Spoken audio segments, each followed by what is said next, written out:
दोस्तों, RD coaching classes में आपका स्वागत है। आज हम त्रैमासिक से संबंधित कुछ महत्वपूर्ण प्रश्नों की स्टडी करेंगे, जिसमें से पहला प्रश्न है अंक गणित की आधारभूत प्रमेय लिखिए। या ये क्वेश्चन बार बार पूछा जाता है और ये हर वर्ष त्रैमासिक अर्धवार्षिक में रिपीट होता ही रहता है। तो या फिर इसका एक और क्वेश्चन बनता है अंक गणित की आधारभूत प्रमेय का कथन लिखिए। तो प्रत्येक भाज्य संख्या को अभाज्य संख्याओं के एक गुणनफल के रूप में व्यक्त किया जाता है। प्रत्येक भाज्य संख्या को, अभाज्य संख्या कुछ भी हो सकती है, कि एक गुणनफल को अभाज्य संख्याओं के एक गुणनफल के रूप में व्यक्त किया जा सकता है तथा यह गुणनफल अभाज्य गुणनखंडों के आने वाले क्रम के बिना अद्वितीय होता है। ये आपके अंकगणितीय आधारभूत प्रमेय है। सेकेंड क्वेश्चन की बात करते हैं। क्या संख्या फॉरेन अंक 0 पर समाप्त होती है जहाँ n प्राकृत संख्या है? तो माना फॉरेन अंक 0 पर समाप्त होती है जहाँ n प्राकृत संख्या है, तो फॉरेन संख्या कहाँ 5 से विभाज्य होती है? तो फॉरेन 2 इंटू 2 की पावर n लगा देते हैं। तो 2 इंटू 2 कितना हो रहा है? 2 की पावर n, 2 की पावर n। तो जो कि 5 के गुणनखंड नहीं है, तो फॉरेन अंक 0 पर समाप्त नहीं होगा। नेक्स्ट क्वेश्चन देखते हैं। आपका नेक्स्ट क्वेश्चन है HCF 306 657 9 दिया है। एलसीएम 306 657 ज्ञात कीजिए। तो इसमें आपको HCF दिया गया है, एलसीएम आपको ज्ञात करना है। तो इसने दे ही रखा है HCF 306 और 57 के HCF बिता है 9। अब इसके लिए फॉर्मूला बनता है आपका एलसीएम ज्ञात करने का। HCF multiply LCM is equal to संख्या को गुणनफल। तो यहाँ पे आपको HCF दे रखा है कितना है 9। तो 9 से एलसीएम गुणा 306 इंटू 657, क्योंकि आपकी संख्या दे रखी है। ठीक है, तो अब 306 और 657 आपका यहीं पे रहेगा। यहाँ से आपका जो 9 होगा ये यहाँ आ गया। तो इससे आपको इसको डिवाइड करना है और इससे इसका मल्टीप्लाई करने पर आपका 22338 आंसर आ जाएगा। ठीक है, तो ये आपका एलसीएम कितना आ गया, कितना आया 22,338। नेक्स्ट क्वेश्चन है आपका संख्या 5005 को अभाज्य गुणनखंडों के गुणनफल के रूप में व्यक्त कीजिए। तो 5005 के गुणनखंड करने के लिए आपको सबसे पहले क्या करना है कि जो आपका 5505 है इसके गुणनखंड करने हैं। तो हम संख्या क्या लिखेंगे? हम संख्या लिखेंगे 5005, इसको डिवाइड करेंगे 5 से। तो 5 की टेबल से ये 1 बार 0 0 एंड 1। अब ये 1 0 0 1 किसकी टेबल से जाएगा? तो 7 की टेबल से। तो 7 की टेबल से कितनी बार गया? एक बार। आपका 3 बचा, 7 चौक 28, कितना बचा 2, तो 7 या 21। फिर हम 11 की टेबल लेंगे तो 11 एकम 11, कितना बचा 3, तो 3 इधर गया 33, तो 11 या 33 और 13 का एकम 13। तो आपका कितना आया इसका 5000 का 5 इंटू 7 इंटू 11 इंटू 13, ये आपका आंसर हो गया। ओके, अब नेक्स्ट की बात करते हैं। तो बस आपका जो आंसर आया वो इससे क्या आ गया आपका ये वाला। तो ये आपका इस प्रकार से सिद्ध हो गया। नेक्स्ट क्वेश्चन की बात करते हैं हम। सिद्ध कीजिए कि √5 एक अपरिमेय संख्या है। तो माना कि √5 एक परिमेय संख्या है, हम मान के चलते हैं। अब √5 इज इक्वल टू a/b, जहाँ a और b पूर्णांक है और b not is equal to 0 और a और b में कोई उभयनिष्ठ गुणनखंड नहीं है। तो दोनों पक्षों का वर्ग करने पर 5 का a² b² हो जाएगा इस वाले का, और इधर करने पर 5b² is equal to a²। यह दर्शाता है कि a² 5 से विभाज्य है, इसलिए क्योंकि a² यहाँ पे 5 से विभाजित हो रहा है, तो a² 5 से विभाज्य है, इसलिए a भी 5 से विभाज्य होगा। और माना a बराबर 5c है, जहाँ c एक पूर्णांक है। तो समीकरण 1 में a बराबर 5c रखने पर, ये जो आपका समीकरण 1 में क्या रखेंगे, a बराबर 5c रख देंगे। तो आपका यहाँ पे क्या था, तो आपने लिखा 25c² 5b, या फिर b2 की जगह हम क्या लिख देंगे bc²। तो आपका ये आ जाएगा कि b2² जो होता है 5 का एक गुणज है, इसीलिए 5b का एक गुणनखंड है, 5 जो है वो b का गुणनखंड है। तो a और b का एक उभयनिष्ठ गुणनखंड 5 है। जो कि पूर्ण कल्पना का एक विरोधाभास है। और हमारा मानना है कि √5 एक परिमेय संख्या है। ये गलत होता है क्योंकि √5 एक अपरिमेय संख्या है। अब आपको एग्जाम में इस प्रकार की आकृति पूछी जाती है। किसी बहुपद पी एक्स के लिए y बराबर पी एक्स का ग्राफ नीचे आकृति में दिया गया है। प्रत्येक स्थिति में पी एक्स के शून्यकों की संख्या ज्ञात कीजिए। तो ये बहुत ही सिंपल होता है, इसमें आपको ज़्यादा वो करने की आवश्यकता नहीं है। आपको यहाँ पर खाली ये देखना है कि इसमें कि ये वाली जो लाइन होती है ये यहाँ इस लाइन को कितनी जगह से काटती है, वही उसका शून्यक होगा। बस आपको इतना ही ध्यान रखना है। अब यहाँ पर ये वाली लाइन किसी को नहीं काट रही है इसके समांतर, इसलिए हम बोलेंगे कि ये इसके शून्य क्या होंगे, शून्य होंगे, 0 है। अगर यहाँ बोले तो ये इसके शून्य कितने होंगे, 1 होंगे, क्योंकि ये वाली जो रेखा इस रेखा को कितनी बार काट रही है, एक जगह पर, इसलिए इसके शून्य 1 है। अब ये वाली रेखा इसको 1 2 3 जगह पर काट रही है, इसके लिए इसके शून्य कितने होंगे, 3 हो जाएंगे। अब इसकी बात करें तो यहाँ पर आपको 1 और 2 जगह से काट रहे, इसलिए इसका शून्य 2 हो जाएगा। अब यहाँ पे 1 2 3 4 तो 4 जगह पर काट रहे, इसके लिए इसका शून्य क्या होगा, 4। और यहाँ पे 1 2 3 तो इसका शून्य क्या हो जाएगा, 3। ये बहुत ही सिंपल है, बस आपको खाली लाइन को देखना है कि कितनी जगह पर इसको टच करके निकल रही है। यहाँ पर आपको एक क्वेश्चन देगा, यदि द्विघात x² + 3x + k का एक शून्यक 2 है तो k का मान ज्ञात कीजिए। तो हमें बहुपद के लिए सबसे पहले फॉर्मूला लगाना है a² b² + c। तो सबसे पहले पी एक्स के लिए x² + 3x + k एक शून्यक 2 है। तो अगर हम पी एक्स की वैल्यू मानेंगे 2 तो = 0। अब 2 की को अगर मान के चलेंगे तो वैल्यू रखते हैं यहाँ पे x कितना है तो 2⁻², क्योंकि x में वैल्यू रखी। उसके बाद आपका 3 और x की वैल्यू 2 रखने पर आपका 3 × 2 + k = 0। यहाँ पर आपका इसको कुछ नहीं करना है, हमको खाली यहाँ पे करना है। तो ये 2⁻² इंटू क्या था 4 और 3 × 6 प्लस का k = 0। तो k आपका इधर है, ये उधर गए तो -4 + 6, इसलिए आपका माइनस का कितना आ जाएगा 10। ये आपका एग्जैक्ट आंसर होगा। ठीक है, सबसे पहले क्या 4u2 + 8u द्विघात बहुपद के शून्य ज्ञात कीजिए। और शून्य ज्ञात करने के लिए pu 4u2 + 8u, तो 4u u + 2 हो जाएगा और 4u2 + 8u का मान 0 होगा यदि 4u u + 2 का मान 0 होगा। क्योंकि आपको यहाँ पे क्या दिया गया है, 4u दिया गया है और 4u के लिए आप अगर इधर से उधर मल्टीप्लाई करेंगे तो 0 होगा। और u + 2 के लिए करते ये 2 प्लस का है, उधर गया तो -2 हो जाएगा, इसलिए u के लिए शून्य 0 और -2 होगा। अब आगे समझ में आपको अच्छे से, ठीक है। बस ये डिवाइड करके इसका रूल चलाना है और कुछ नहीं करना आपको। नेक्स्ट क्वेश्चन, निम्न द्विघात बहुपदों के शून्य ज्ञात कीजिए। तो 6x² - 3 - का 7x, तो 6x² - 3 - का 7 px 6x² - 7x, ये आपको नोट कर लेना है। अब क्योंकि सबसे पहले हम इसको समीकरण के हिसाब से सेट करते हैं, इसलिए हमें दिया गया है x², ये तो ये यहाँ से यहाँ, तो हमने क्या करा इसको खाली इसका सूत्र लगाया, क्या था x² + bx + का c, इसको समीकरण के रूप में इसको परिवर्तित कर दिया। अब यहाँ से हम कॉमन देखेंगे तो जोड़ने पर हमारा 7 आए और मल्टीप्लाई पर 3 आए, तो आपका 6x²।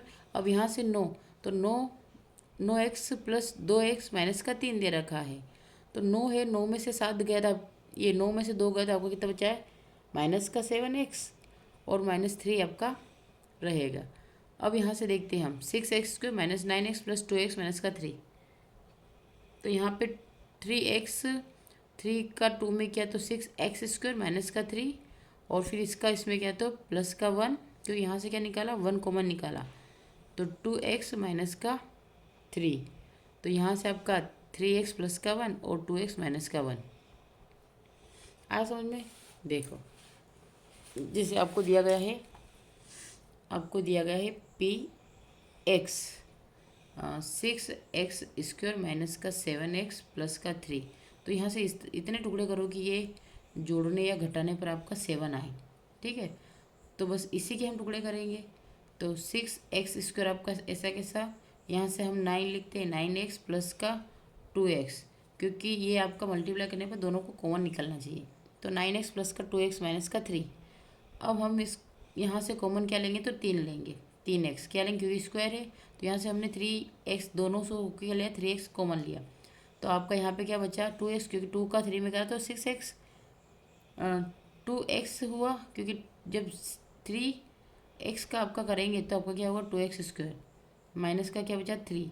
अब यहाँ पर आपका कॉमन, क्योंकि यहाँ से आपने निकाल लिया, तो हम क्या बचेंगे प्लस का 1 बचा है, यहाँ से चला गया ना क्योंकि 3 3 9, तो अब आपका क्या बचा है, तो आप लिखेंगे 1, और यहाँ से कॉमन क्या निकला 2x, ये अंदर क्या रहेगा 2x माइनस का 3, तो यहाँ से 3x, एक बार इसको तो प्लस का 1, और एक बार इसको तो 2x माइनस का 3, ये आपका ग्रुप बन जाएगा।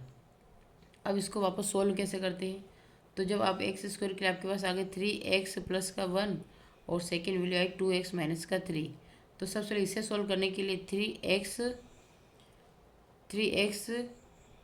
प्लस का 1 करने के लिए हमें सबसे पहले क्या करना होगा, x ये उधर जाएगा, तो आपका क्या हो जाएगा, ये पूरी की पूरी वैल्यू उधर चली जाएगी, तो आपका x इधर रहा, तो ये माइनस का 1 अपॉन में 3, तो ये आपकी वैल्यू आ जाएगी। ठीक है, उसी प्रकार से अगर 2x की बात करें 2x माइनस का 3, तो 2x के लिए भी क्या हो जाएगा आपका 2x ये उधर गया तो प्लस का 3, तो x इज इक्वल टू 3/2, ये आपका इसमें हो जाएगा। ठीक है, ये आई होप आपको अच्छे से समझ में आ गया होगा। ये वाला हमने करा है एक बार, उसको अच्छे से अगर उसमें समझ में नहीं आया तो इसको आप नोट कर लें। ठीक है, अब आपको यहाँ पे दिया गया है क्वेश्चन है समीकरण युग्म x plus 3y is equal to 6 और 2x माइनस का 3y बराबर 12 है, तो को प्रतिस्थापन विधि से हल कीजिए। तो दिए गए समीकरण के लिए हम सबसे पहले क्या करेंगे, सबसे पहले हम लिखेंगे इसके लिए, अब बस देखते जाए।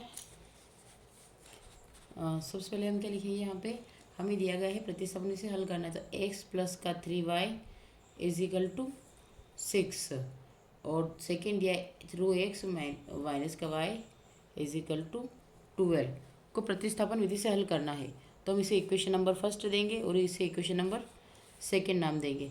अब हम समीकरण फर्स्ट से लेंगे, समीकरण 1 से, तो यहाँ से समीकरण 1 से ये क्या हो जाएगा आपका 3y ऐसा कैसा 3y इज इक्वल टू 6 और यहाँ का x उधर गया तो माइनस का x, ये हो गया आपका इक्वेशन नंबर 3। अब इस 3y की वैल्यू समीकरण अभी हमने कौन सा करा था, तो इसलिए अब हम क्या करेंगे, ये आ गया हमारे पास समीकरण 3, तो 3y की वैल्यू समीकरण 2 में रखने पर 3y का मान समीकरण 2 में रखने पर, तो आपका 2 क्या है 2x माइनस का 3y था, अब 3y की वैल्यू क्या है आपके पास, तो अब 3y की वैल्यू देंगे, माइनस का क्या है 6 minus x is equal to कितना आ गया 12। अब इसको आगे सोल्व करते हैं, तो 2x यहाँ माइनस इसमें क्या, तो ठीक है क्या होगा 2x माइनस का इसका यहाँ पे कुछ मतलब 1 है, 1 से मल्टीप्लाई किया तो 1 और इसका इसमें किया तो क्या आ जाएगा आपका, क्योंकि minus minus plus x is equal to 12। अब यहाँ पे 2x और ये x, तो ये आ जाएगा आपका 3x इज इक्वल टू ये 12, यहाँ से माइनस का उधर गया तो प्लस का 6, तो आपका क्या हो जाएगा 3x और ये दोनों को मिलाया तो कितना हुआ 18। अब x इज इक्वल टू 18, यहाँ से इधर गया तो 3, तो इस 3 से 18 गया कितनी बार 6 टाइम, इसलिए आपकी x की वैल्यू कितनी आ गई 6। अब x का मान आप कहाँ पे रखोगे, समीकरण 3 में, तो हम लिखेंगे x का मान समीकरण 3 में रखने पर, x का मान समीकरण 3 में रखने पर, तो क्या हो जाएगा आपका समीकरण 3 क्या है 3y 6 माइनस x, तो आप क्या लिख दोगे 3y is equal to 6 minus का x। अब आप x की वैल्यू लगा देंगे तो क्या आ जाएगा 3y 6 और अभी x की वैल्यू कितनी है 6, तो माइनस का 6, 3y 6 में से 6 गया तो आपको क्या बचा 0, इसलिए y इज इक्वल टू 0/3, क्या आ जाएगा y इज इक्वल टू 3। अब यहाँ पर आपका आंसर क्या है, तो इसलिए x इज इक्वल टू 6 और y इज इक्वल टू 0, ये आपका आंसर हो जाएगा। ओके, अब इसको अगर आपको इस प्रकार से नोट करना है तो ये आपका है, लेकिन आपको समझ में आ गया होगा।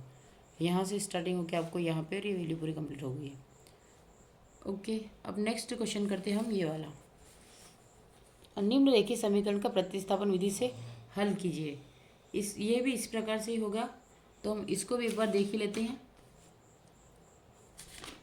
इसको भी एक बार देख लेते हैं हम। क्वेश्चन क्या, निम्नलिखित समीकरण को युग्म प्रतिस्थापन विधि से हल कीजिए। आपकी वैल्यू क्या है, 7x माइनस का 15y इजिकल टू 2 और x प्लस 2y। तो हम सबसे पहले सॉल्व करते हैं इक्वेशन नंबर फर्स्ट और इक्वेशन नंबर सेकेंड नाम देते हैं। हम सॉल्व करने के लिए क्या करेंगे, सबसे पहले अब क्या दिया है, 7x माइनस का 15y इजिकल टू 2, इसे अब इक्वेशन नंबर 1 नाम देंगे, क्योंकि हमें यहाँ पे क्या है, दिया गया है। Second, x plus 2y is equal to 3, equation number इसको 2 नाम दे दो। अब वापस क्या करेंगे समीकरण से, तो इसको सोल्व करते हैं समीकरण 2 से। तो 2 क्या है आपकी, x plus 2y is equal to 3, तो ये आपका सेम टू सेम यहाँ से आपका x बना 3 और ये उधर गए तो 2y। इक्वेशन नंबर आप इसको क्या दे दोगे, 3। अब x का मान समीकरण 1 में रखने पर, x का ये जो x का मान आया समीकरण 1 में रखने पर, क्योंकि ये इसको हमने सोल्व किया, तो x का मान समीकरण 1 में रखने पर क्या आ जाएगा आपका, कितना है 7 और इसकी वैल्यू कितनी 3 माइनस का 2y is equal to 15y is equal to 2। तो 7 का इसमें करा तो कितना आ जाएगा, 7 या 21 माइनस 7 का तो आया 14y, फिर 15y इजिकल टू 2। तो 15 ये आपका 21, 14 और 15 कितना होता है 29y इजिकल टू 2। तो y आपका ये आ जाएगा 29 माइनस का 29y इजिकल टू 2 माइनस का 21। तो ये आपका 29y इजिकल टू कितना आ जाएगा, माइनस का 90, इस माइनस से ये माइनस गया, तो y इजिकल टू 19/29। अब y का मान, ये जो हमें प्राप्त हुआ y का मान समीकरण 2 में रखने पर, तो आपका समीकरण 2 क्या है, ये वाली, इसमें हम y का मान रख देंगे। तो क्या लिखेंगे समीकरण 2, x प्लस 2 इंटू क्या y की वैल्यू कितना है 19/29 इजिकल टू 3। तो x इजिकल टू आपका क्या आ जाएगा 3 और ये ऐसा किसी वैल्यू उधर गई तो क्या आ जाएगा माइनस का 2 19/29। तो x इजिकल टू 3, ये आपका इसमें मल्टीप्लाई 38 और ये 29, ठीक है। फिर इसमें इसका मल्टीप्लाई किया तो कितना आ जाएगा 29 का 3 में करेंगे तो 29 का 3 में मल्टीप्लाई 27 का 7 हासिल 2 3 6 7 8 कितना हुआ, तो 87 माइनस का 38/29। अब 87 में से 39 गया था आपका कितना बचता है 49 इंटू 29, ये आपकी x की वैल्यू है। तो ये आपका आंसर हो गया। आपको x की वैल्यू कितनी मिल गई 49 इंटू 39, ये 29, और y की वैल्यू आई 19/29। ओके, नेक्स्ट क्वेश्चन दे रखा आपको, दो संख्याओं का अंतर 26 और एक संख्या दूसरी संख्या की 3 गुनी है, तो उन्हें ज्ञात कीजिए। तो हम क्या लिखेंगे, माना पहली संख्या x, क्योंकि हमारी संख्या ही क्या है, हम दो संख्या दे रखी है, दोनों संख्या को मानना है, तो पहली को हम x मान ले, दूसरी को y मान लेते हैं, ठीक है। और उसमें बोला एक संख्या दूसरी संख्या से 3 गुना अधिक है, तो पहली संख्या दूसरे से अधिक है, इसलिए पहली संख्या बड़ी होगी, दूसरी छोटी कर दी हमने। अब दो संख्याओं का अंतर उसने बता रखा है कि दो संख्याओं का अंतर कितना 26, यानी कि दोनों में माइनस हो जाएगा, तो 26 का। एक संख्या दूसरी की 3 गुना है, तो दूसरी की 3 गुना है, तो हमने एक संख्या को x माना और दूसरी को y माना, तो 3 इंटू वाई। तो x का मान समीकरण 1 में रखने पर आपका ये 3y है, ठीक है। x की वैल्यू क्या 3y, तो हमने लिखा xy माइनस का y is equal to 26।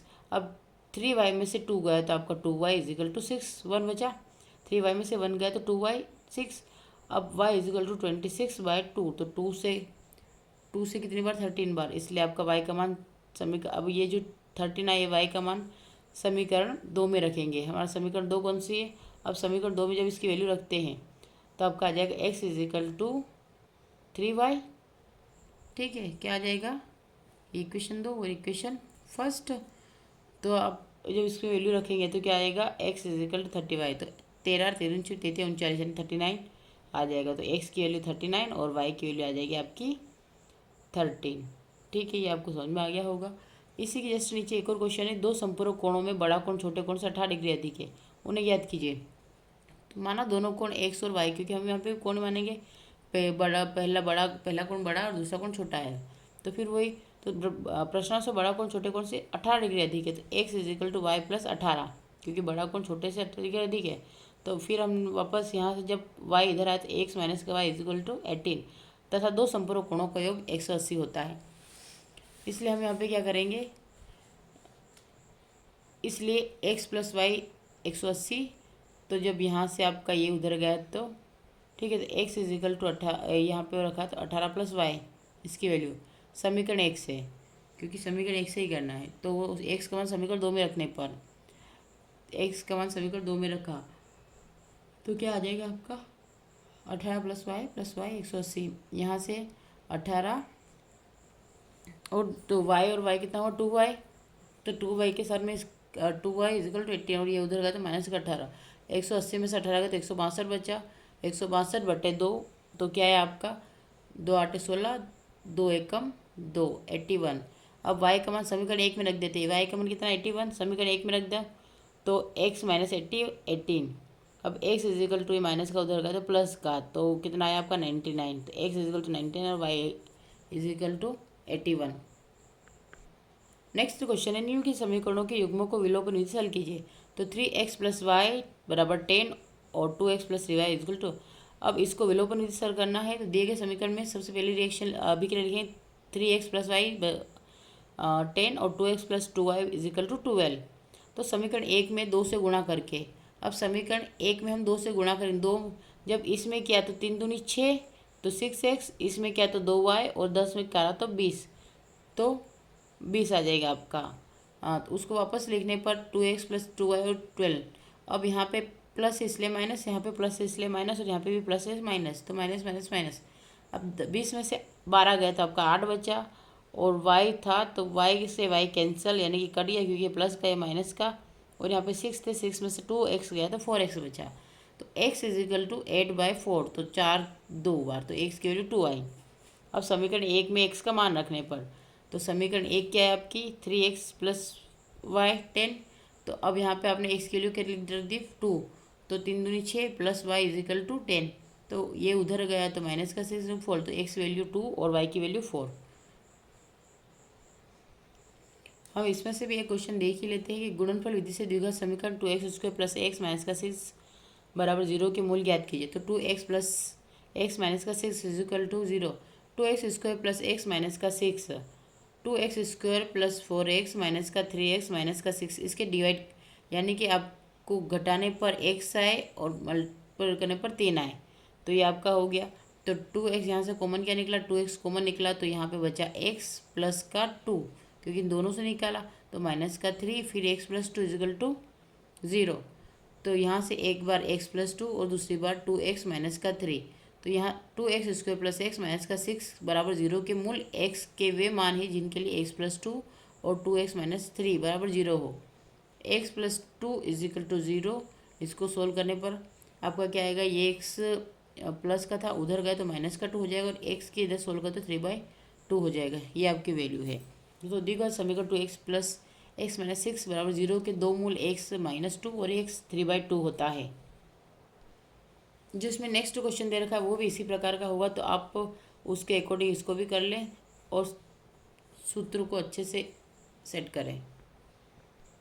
Next question है, द्विघात समीकरण 2x² माइनस 3x प्लस 5 बराबर 0 के मूलों की प्रकृति ज्ञात कीजिए। तो 2x² माइनस 3x प्लस 5 बराबर 0, जब 2x² माइनस 3x प्लस 5 0 होगा तो दिए गए समीकरण की तुलना x² plus bx plus c is equal to 0 से करने पर a की वैल्यू 2, b की वैल्यू -3 और c की वैल्यू 5 है। तो आप फॉर्मूला लगाएंगे विविक्तीकरण का b² माइनस 4ac। अब आपके पास b² कितना दे रखा है, b की वैल्यू -3 तो -3 की स्क्वायर, फिर -4, a की वैल्यू 2 है तो आपने लिखा 2 इंटू 5। तो ये आपका आ गया 3 की पावर 3 यानी कि 2 है तो 9, तो 9 क्योंकि माइनस से माइनस आउट हो गया, -40, ठीक है, 5 दूनी 10 और 10 चौक 40, तो 40 इजिकल टू 40 में से 9 गया तो -31। b² फॉर ए जो होता है वो 0 से कम होता है। अब नेक्स्ट क्वेश्चन देखते हैं। AP 21, 18, 15 का कौन सा पद -81 है। यहाँ a हमारे पास कितना है, यानी कि a की वैल्यू जो प्रारंभिक वैल्यू उसे a माना जाएगा, फिर d जो है सेकेंड वैल्यू को d माना जाएगा, मतलब d जो निकालने के लिए हम सर्वांतर, d का मतलब क्या होता है सर्वांतर, और सर्वांतर यानी कि इनके बीच में क्या अंतर होता है, तो पिछले वाले में से आगे वाले माइनस कर दो। तो जब आपका 18 माइनस 21 हुआ तो -3 आया, और nth क्या है -81 है, तो हमें n ज्ञात करना है। तो ये फॉर्मूला है an is equal to a plus n minus 1 का d, और an की तरह -81, a की वैल्यू 21 प्लस n माइनस 1 -3, तो 21 माइनस यहाँ से हुआ आपका 3n प्लस माइनस 3, तो आपका क्या आ जाएगा 21 और कितना आ जाएगा 21 और ये 3 24 -3n, तो 3n इधर लिया प्लस उधर आया क्योंकि माइनस का उधर प्लस का 24 प्लस 18, तो आपका 105 हो रहा है, और 105 तो n इजिकल टू 105 अपॉन में 3, तो 3 की टेबल से आपका 3 3 ज़ा 9 और 3 5 ज़ा 15, ये आपका 35 आ जाएगा। ये आज के लेक्चर का ये अंतिम क्वेश्चन है। यदि कोई रेखा ए कोण ABC की भुजाओं AB और AC यानी कि AB और AC को क्रमशः D और E पर प्रतिच्छेद करे तो भुजा जो BC समांतर होती है किसके, तो AD और AB के, और AE जो होता है वो AC के होगा। तो चित्र के हिसाब से हम देखें तो ये एक रेखा इस प्रकार है जो BC के समांतर चलती है, तो कोण ABC की भुजाओं जो होती है AB और AC को क्रमशः D और E पर प्रतिच्छेद करेगी। तो सिद्ध कीजिए कि AD AB is equal to AE और AC है, क्योंकि AD AB और तो AE और AC है। तो वैसे ही DE जो होता है समांतर होता है किसके, BC के। तो आप लगाएंगे यहाँ से लिख लेंगे क्वेश्चन से AD AB और AE AC, ये आपका लिखा है। यहाँ पे जस्ट आपको अपोजिट करना है कि ऊपर वाला नीचे, नीचे वाला ऊपर लेने पर थेल्स प्रमेय से आपका ये भी इधर थेल्स प्रमेय से हो जाएगा। तो आपका क्या बनेगा DB अपॉन AD, दोनों में +1 EC AE +1। अब यहाँ पर आपका क्या है, इसका इसके साथ करेंगे तो क्या आ जाएगा DB plus AD upon AD, और इधर आ जाएगा EC plus AE upon AE। तो आपका ये एक दूसरे से, तो आपका क्या लिखेंगे हम, यानी कि किसके बराबर होता है, तो यहाँ से D और D आपका, तो क्या बचा AB बचा और AD, और यहाँ पे भी E और E कॉमन निकल के क्या बचा आपका खाली AC अपन में AE। तो AD AB वापस उल्टा और फिर AC और AE, तो ये हो जाएगा आपका, ठीक है, ये प्रमेय से हो जाती है। तो आज के लेक्चर में हम इतना ही करेंगे। अगर चैनल अच्छा लगता है तो लाइक करें, शेयर करें, अधिक से अधिक सब्सक्राइब करें। Thank you for watching.